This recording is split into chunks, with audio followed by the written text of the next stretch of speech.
नमस्कार मित्र, मी आताच म्हटल्याप्रमाणे फवारणी चालू केलेली आहे 6B आणि CBZ आज याला पाण्याचं नियोजन केलेलं आहे. एक दिवस अगोदर पाणी घेतलेलं आहे आपण.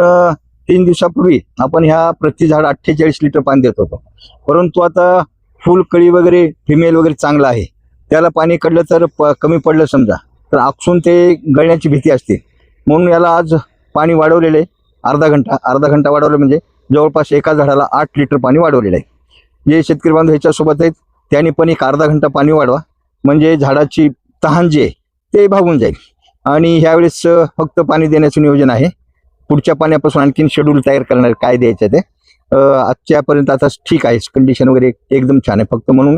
फक्त पाण्याचं नियोजन केलं होतं, परंतु पाणी देताना शेतकरी बांधवांनी एक अर्धा तास पाणी वाढवा. अर्धा तास पाणी वाढलं म्हणजे जर 4 ड्रिपर असतील 4 लिटरचे असतील तर एक 8 लिटर पाणी, 8 म्हणा 10 म्हणा काय ते वाढून जातं त्याला. जरी करता हे म्हणलं 2 लिटर पडलं तासाला, अर्ध्या तासाला 2 आणि 2 4 आणि 4 8 लिटर, म्हणजे ह्याला आज 56 लिटर पाणी प्रति झाड देण्याचं नियोजन आहे. पाणी चालू केलेलं आहे. नमस्कार.